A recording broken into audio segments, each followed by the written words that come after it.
Colorado Amendment 64 was a popular initiative ballot measure to amend the Constitution of the state of Colorado, outlining a statewide drug policy for cannabis. The measure passed on November 6, 2012, and along with a similar measure in Washington state, marked an electoral first not only for America but for the world.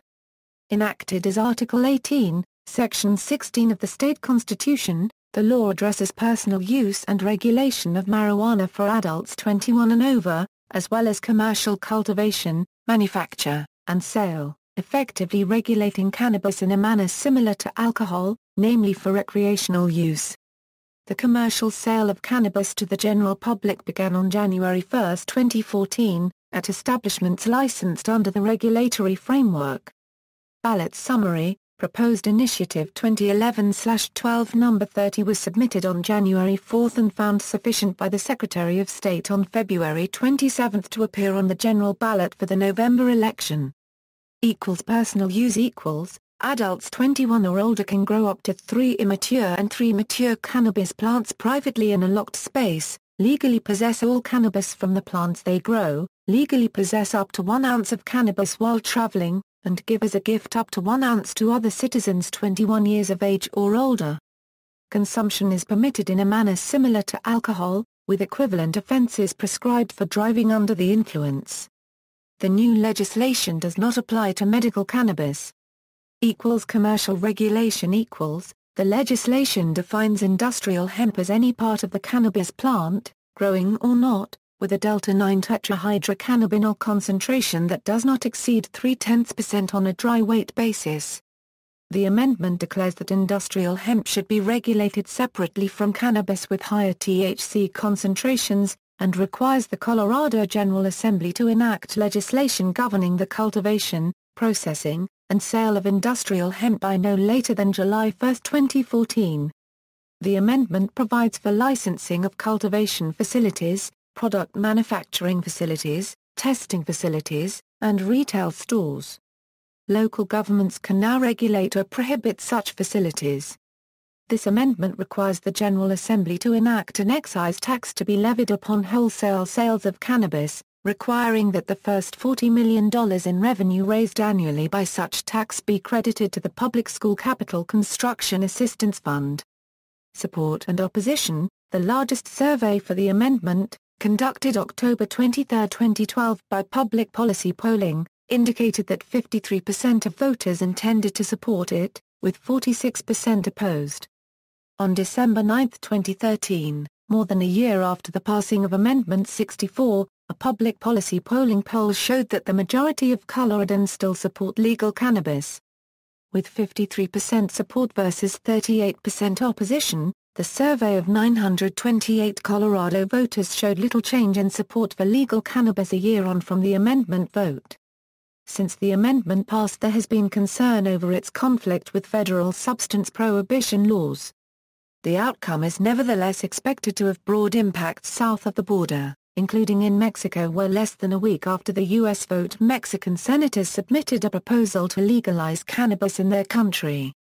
Though support for liberalizing drug policy has traditionally been considered a liberal or libertarian cause, Amendment 64 garnered a number of high-profile conservative endorsements, including, most notably, an endorsement former U.S. Representative and 2008 Republican presidential candidate Tom Tancredo, who claimed, "Throughout my career in public policy and in public office, I have fought to reform or eliminate wasteful and ineffective government programs.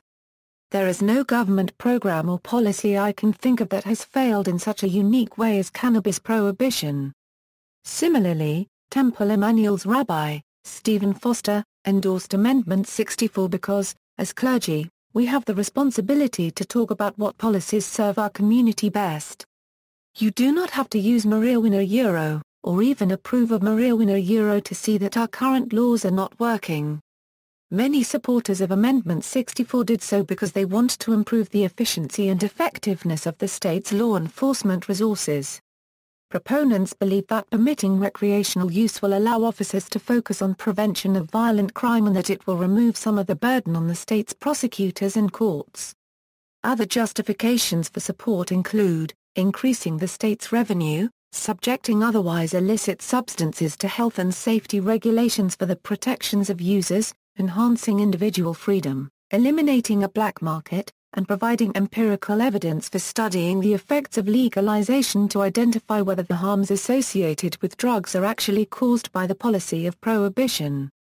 Yet another argument favoring Amendment 64 is that regulation of cannabis may actually reduce marijuana usage by teens. According to Regulate Marijuana Like Alcohol, the organization responsible for much of the campaigning in support of Amendment 64, cannabis used by teens is likely to go down because commercial access would be limited to persons 21 and older. The campaign also points out that teens who currently seek cannabis have to turn to criminals for their supply and that these criminals may expose teens to other, potentially more dangerous drugs like heroin, meth, or cocaine. Supporters also point out that Colorado's experience with medical marijuana supports their conclusion. The CDC's Youth Risk Behavior Surveillance System monitors a number of statistics for America's youth. The CDC studies suggest that cannabis use among Colorado's youths fell by 2.8% from 2009 to 2011, while the national rate of youth use increased by 2.3% from 2009 to 2011. Furthermore, the CDC found that the availability of drugs on school grounds in Colorado fell 5% from 2009 to 2011, while the national rate increased by 3.1% over the same time. Opposition equals, the group No on 64 objected to Amendment 64 chiefly because it claimed the amendment would lead to increased use of cannabis, a consequence the group considers harmful. In particular, the group sees cannabis as addictive and as damaging to children because they believe it permanently affects brain development, impairs learning ability and contributes to depression.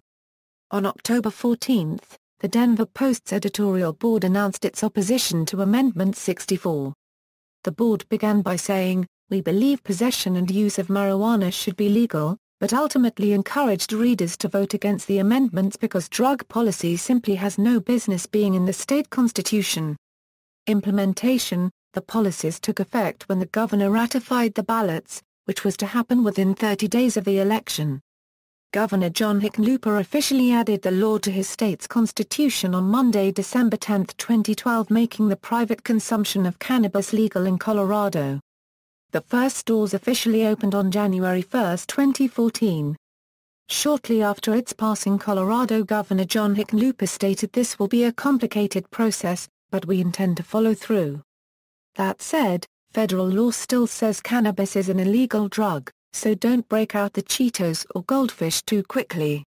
On December 10, 2012, Governor Hickenlooper signed Executive Order B 2012-004 to create the Task Force on the Implementation of Amendment 64 to consider and resolve a number of policy, legal and procedural issues.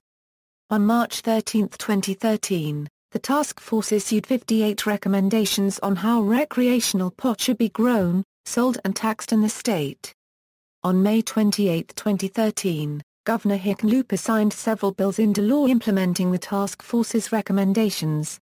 On September 9, 2013, the Colorado Department of Revenue adopted final regulations for recreational marijuana establishments, implementing the Colorado Retail Marijuana Code. On September 16, 2013, the Denver City Council adopted an ordinance for retail marijuana establishments. These local licensing requirements are in addition to the state licensing requirements. On May 28, 2013, the government also proposed Proposition AA, a 15% excise tax on the average market rate, and a 10 to 15% sales tax on retail sales. The Colorado chapter of NORML opposed the measure, supporting the 15% excise tax but opposing the 10% sales tax as unreasonable and unnecessary, arguing that the proposed marijuana taxes could amount to an effective tax rate of 30 to 40% and would be more than twice the equivalent taxes on alcohol, that there would be adequate funds to effectively regulate recreational marijuana if the measure failed, and that excessive taxation would have the potential effect of keeping a black market alive. The Denver Post disagreed, citing the insufficiency of licensing fees to previously regulate medical marijuana and rejecting the notion that the taxes would drive pot back to the black market. On November 5, Proposition AA was approved by a wide margin, as were similar local taxes such as a 3.5% Denver marijuana sales tax, which is on top of the 3.62% Denver sales tax. In April 2013, the Colorado Court of Appeals held in Coates v. Dish Network that since marijuana remains against federal law, employers can use that standard rather than state law as a rationale for banning off-the-job worker use, and are not bound by Colorado's lawful activities statute. The primary question before us is whether federally prohibited but state-licensed medical marijuana use is lawful activity under Section 24-34-402.5, CRS. 2012, Colorado's Lawful Activities Statute. If it is, employers in Colorado would be effectively prohibited from discharging an employee for off-the-job use of medical marijuana, regardless that such use was in violation of federal law. We conclude, on reasoning different from the trial court's analysis, that such use is not lawful activity.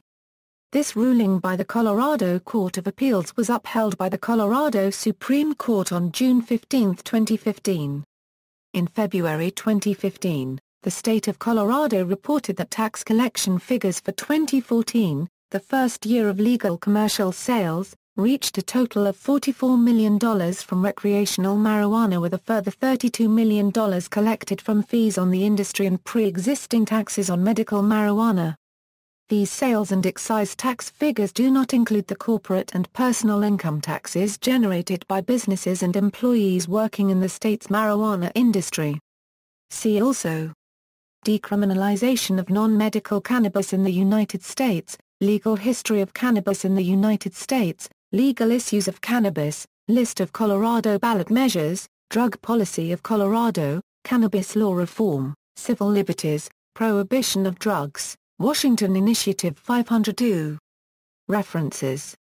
External links: text of Amendment 64, county-by-county election results for Amendment 64.